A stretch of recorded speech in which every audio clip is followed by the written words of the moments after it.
Exam study YouTube channel में आप सभी लोगों का स्वागत है दोस्तों। तो आइए शुरू से अंत तक आप इस वीडियो में बने रहें।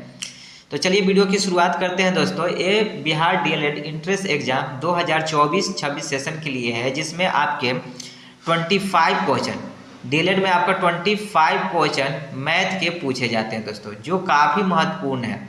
अगर जो भी डीएलएड के स्टूडेंट हैं और गवर्नमेंट कॉलेज चाहते हैं तो उनके लिए तो ये काफ़ी महत्वपूर्ण साबित होने वाला है दोस्तों, कि मैथ को आप स्किप कर ही नहीं सकते हैं। और मैथ का जो लेवल है 9th 10th और 8th का है, और ये जिसका बेसिक कॉन्सेप्ट अगर स्ट्रॉन्ग है तो वो मैथ में 25 में 25 प्रश्नों को सॉल्व करके आएगा। और मैं इसी बेसिक कॉन्सेप्ट से आपके मैथ के सारे प्रश्नों को सॉल्व करने वाला हूं दोस्तों। तो आप लोग शुरू से अंत तक बने रहिए, आप लोग के लिए काफ़ी महत्वपूर्ण साबित होगा। तो चलिए वीडियो की शुरुआत करते हैं दोस्तों। उससे पहले आप वीडियो को लाइक, सब्सक्राइब और शेयर कर लीजिए। चलिए प्रश्न संख्या आप देख सकते हैं, क्वेश्चन नंबर 32। कितना? 32। इसका पहले हम लोग सलूशन करते हैं 32 का। कह रहा है कि एक धन है, मान लीजिए एक धन माने प्रिंसिपल, और यहाँ अमाउंट। तो एक धन मान लीजिए कि कोई धन 1 रुपया है।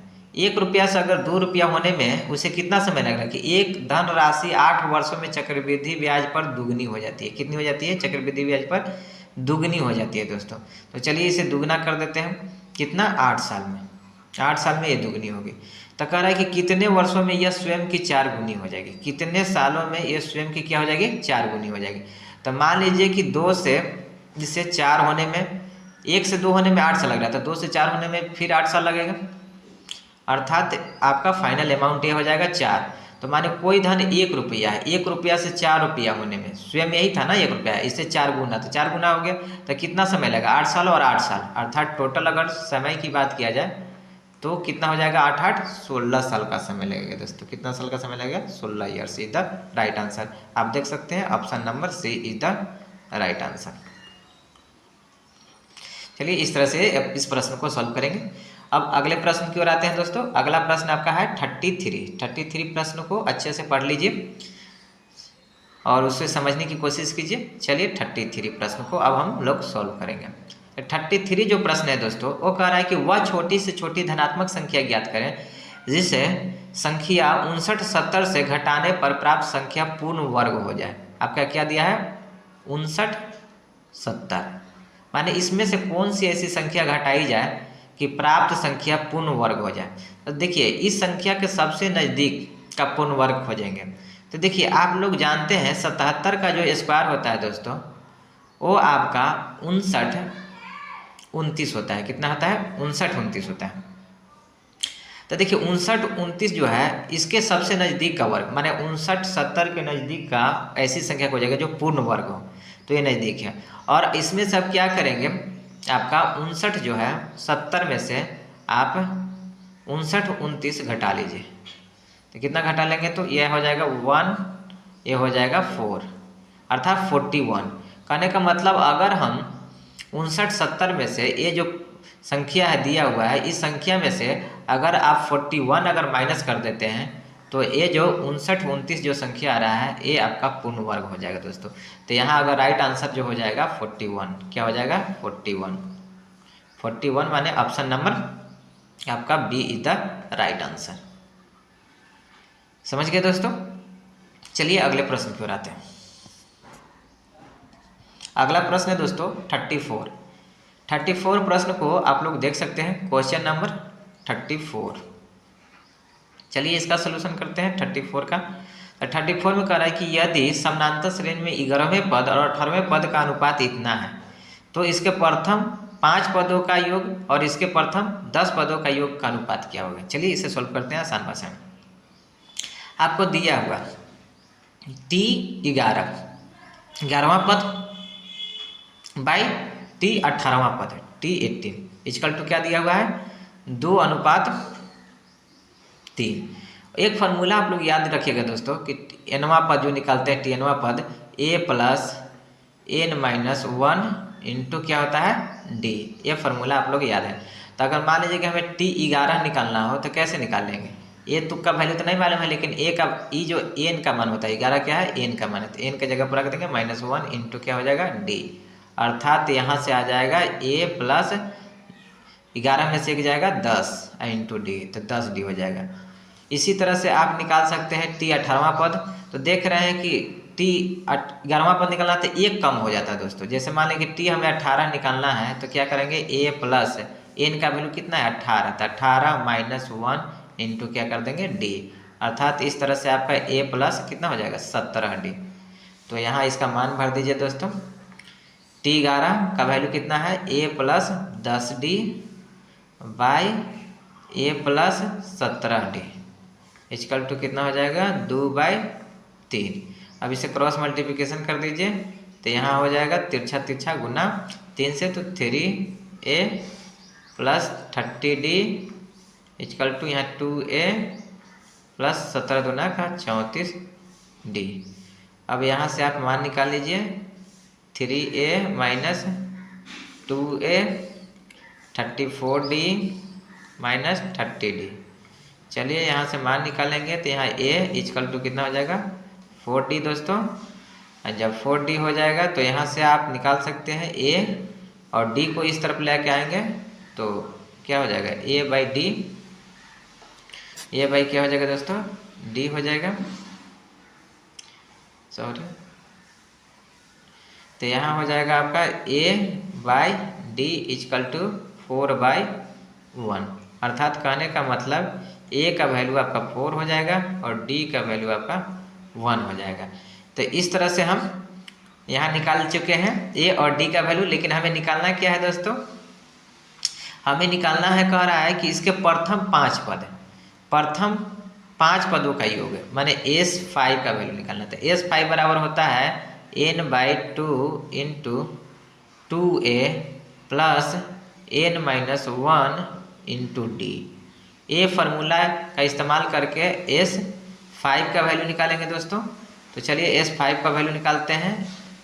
5/2 हो जाएगा, n का वैल्यू 5 है और 2 इंटू ए का वैल्यू 4 है प्लस n का वैल्यू 5 है माइनस 1 इंटू डी का वैल्यू कितना हो गया है 1, अर्थात यहाँ से हम लोग इसको सब करेंगे तो 5/2 यहाँ 4 दूना का 8 हो जाएगा और 5 में से 1 गया तो 4, तो यहाँ 4 होगा, तो 8 यहाँ मान लिया 8 और यहाँ 4, 8 4 कितना हो जाएगा 12, माने 5/2 इंटू 12, अर्थात यहाँ से कट जाएगा कितना बढ़ते 6, अर्थात 6 पान कितना हो गया 30। इस तरह से हम किसका वैल्यू निकाल लिए S5 का वैल्यू निकाल लिए दोस्तों। चलिए इसको हम मिटा देते हैं। तो S5 का वैल्यू आपके पास आ गया है। S5 का वैल्यू आपका आ चुका है कितना 30। अब कह रहा है, देखिए प्रश्न में पढ़े हैं कि इसके प्रथम 10 पदों का योग, तो इसके S10 का भी वैल्यू कह रहा है। तो S10 का वैल्यू इसी तरह से निकाल लेंगे n-2 जो फार्मूला है by 2a plus n-1 into D. चलिए फार्मूला लगा के n का वैल्यू यहाँ कितना है 10, तो 10/2 इंटू 2a, a का वैल्यू आप देख सकते हैं 4 है, n का वैल्यू आपका 10 है माइनस 1 इंटू डी का वैल्यू 1 है दोस्तों, तो 1, क्योंकि देखिए डी का 1 a का 4। चलिए यहाँ काट देते हैं 5, 5 दूना का 10, 5 4 दूना का 8, 10 में से 1 गया 9, 9 में 1 से गुना करेंगे 9 ही रहेगा, अर्थात कहने का मतलब 5 इंटू 9 8 17, 17 पर से कितना हो जाएगा दोस्तों 85। अब क्या कह रहा है प्रश्न में, देखिए अनुपात कह रहा है कि 5वें पद और 10वें पद का अनुपात ज्ञात कीजिए। तो माने कहने का मतलब आपका हो गया, अगर 10वें और 5वें पद का अनुपात निकालना है दोस्तों तो हम क्या करेंगे S5 बाई S10 का वैल्यू पूछ रहा है। तो S5 का जो वैल्यू आया वो 30 आया है, देख सकते हैं S5 जो है वो 30 है और S10 का जो वैल्यू आया है वो 85 है दोस्तों।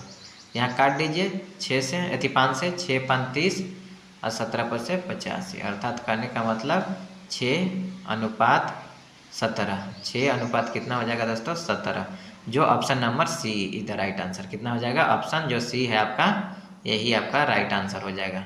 आपका 34 का जो आंसर होगा दोस्तों वो आपका option number C is the right answer. तो इस तरह से हम इसे सॉल्व कर सकते हैं। चलिए अब अगले प्रश्न की ओर आते हैं। अगला प्रश्न है दोस्तों आपका, देख सकते हैं 35, कितना क्वेश्चन नंबर 35 5। चलिए इसका सोल्यूशन करते हैं 35 का। तो 35 कह रहा है कि एक जल धारा का चाल कितना है, माने जल के दिशा में जल धारा का चाल, जल धारा का चाल है दोस्तों, आप देख सकते हैं 3 किलोमीटर पर आवर। ठीक, आदमी की चाल है और आदमी की चाल आपका दिया हुआ है कितना है 6 किलोमीटर पर आवर। ठीक है, तो धारा की दिशा में 37 किलोमीटर, धारा की दिशा में 37 किलोमीटर तैरने में आदमी द्वारा लिया गया। तो देखिए धारा की दिशा में चाल क्या होगा, धारा के दिशा में आदमी का चाल, क्या आदमी चाल, चाल क्या हो जाएगा दोस्तों। तो देखिए इसमें तो आदमी का चाल भी जुटेगा और धारा का भी चाल जुटेगा, माने 6 प्लस 3 ये दोनों जुट जाएगा दोस्तों, क्योंकि आदमी का भी चाल है और धारा भी उसको मदद करेगा 3 किलोमीटर से, तो कितना हो जाएगा 9 किलोमीटर पर आवर के चाल से ये धारा की दिशा में चलेगा। और दूरी दिया हुआ है, कितना दूरी तय करना है धारा की दिशा में 37 किलोमीटर, कितना 37 किलोमीटर। तो लिया गया समय, तो समय बराबर क्या फॉर्मूला होता है दोस्तों, आप लोग जानते हैं दूरी बट्टा चाल, क्या दूरी बट्टा चाल, अर्थात दूरी आपका दिया है 37 और चाल कितना दिया हुआ है 9। तो यहाँ से हम डिवाइड कर लेंगे तो क्या उतना मतलब हो जाएगा 9 चौका 36 1 37 बट्टा 9, माने इतने घंटे का समय आपका लगने वाला है। कहने का मतलब ऑप्शन नंबर आपका B is the right answer, माने 35 का option number B is the right answer दोस्तों। चलिए अब अगले प्रश्न की ओर आते हैं, अगले प्रश्न को सॉल्व करेंगे। चलिए नेक्स्ट प्रश्न है दोस्तों, आप लोग देख सकते हैं स्क्रीन पर 36, कितना क्वेश्चन नंबर 36। चलिए इसका सलूशन करते हैं 36 का। कह रहा है कि 4 सेंटीमीटर त्रिज्या वाला एक वृत्त के केंद्र से 5 सेंटीमीटर की दूरी पर स्थित एक बिंदु से वृत्त पर खींची गई स्पर्श रेखा की लंबाई ज्ञात करें। माने एक वृत्त है दोस्तों, क्या है एक आपका वृत्त दिया हुआ है। ठीक, मान लीजिए कि ये सेंटर है और सेंटर से कह रहा है कि एक 5 सेंटीमीटर की दूरी पर कोई आपका स्पर्श रेखा, मान लीजिए 5 सेंटीमीटर है और यहाँ से मान लीजिए कि कोई आपका त्रिज्या होगा। ठीक दोस्तों, यहाँ से मान लीजिए ये त्रिज्या है, तो यहाँ से कोई स्पर्श रेखा खींचा गया है इस पॉइंट से, मान लीजिए ये आपका स्पर्श रेखा है दोस्तों। सॉरी रुक जाइए,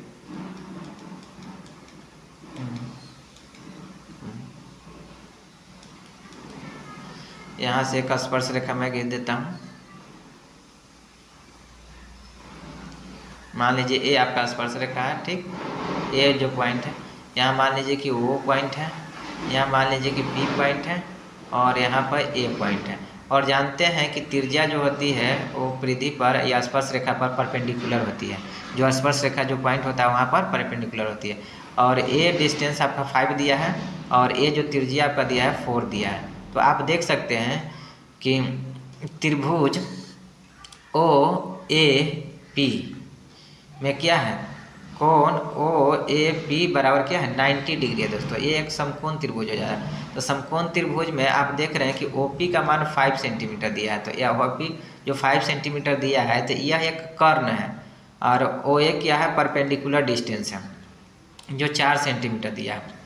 हमें निकालना स्पर्श रेखा की लंबाई, माने कहने का मतलब ए पी बराबर 8।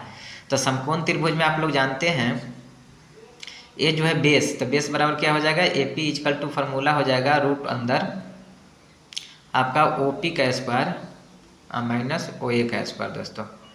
माने आप जानते हैं कर्ण का स्क्वायर माइनस लंब का स्क्वायर, तो कर्ण कितना है 5, तो 5 का स्क्वायर हो जाएगा माइनस लंब का स्क्वायर 4 का स्क्वायर रूट अंदर, अर्थात आप देख सकते हैं 25 माइनस 4 चौके 16, अर्थात यहाँ से आ जाएगा रूट ओवर आपका 9। ए पी का वैल्यू 9 रूट ओवर आ गया, 9 का वैल्यू कितना होता है 3 सेंटीमीटर, अर्थात जो स्पर्श रेखा की लंबाई जो होगा 3 सेंटीमीटर, जो आपका option number D is the right answer दोस्तों, option D is the right answer. तो इस तरह से इसको सॉल्व कर लेंगे। तो चलिए इस प्रश्न का भी आंसर आ गया है दोस्तों, ऑप्शन नंबर डी। चैनल को लाइक करते चलिए, सब्सक्राइब करते चलिए। अगर वीडियो अच्छा लग रहा है दोस्तों, कमेंट बॉक्स में कमेंट भी कीजिए क्या कमी आपको नज़र आ रही है। चलिए अगले प्रश्न की ओर आते हैं। अगला प्रश्न जो आपको दोस्तों है क्वेश्चन नंबर 37। क्या 37। चलिए इसका सलूशन करता हूँ। कह रहा है आपका 6 1 8 2 7 3 5 और 4, इसमें 5 तथा 6 का अंकित मान निकालना है दोस्तों। क्या निकालना है? अंकित मान।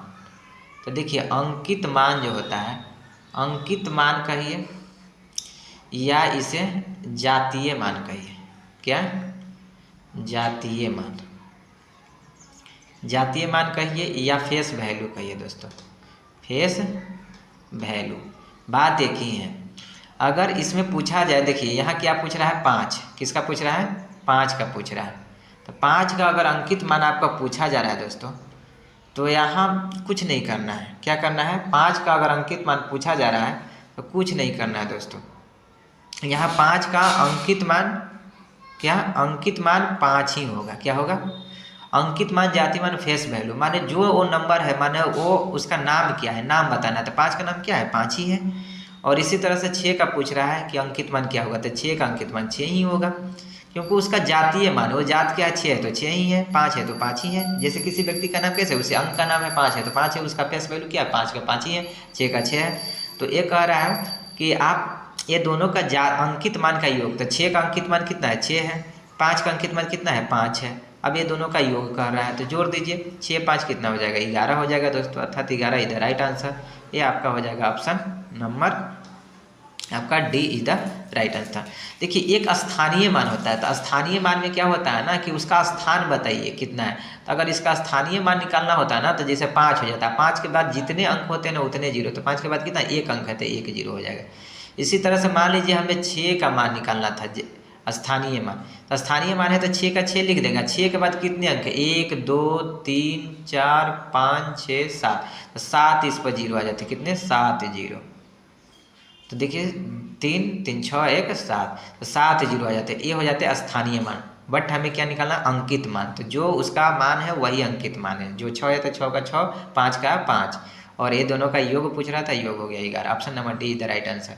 तो इस तरह से आप लोग देख सकते हैं। अगर ये वीडियो अच्छा लगा है दोस्तों तो लाइक कीजिए, चैनल को सब्सक्राइब कीजिए, अपने दोस्तों को भी शेयर कीजिए, और इसी तरह के वीडियो देखने के लिए कमेंट बॉक्स में कमेंट करते रहिए और हमें से जुड़े रहिए। तब तक के लिए थैंक यू, जय हिंद।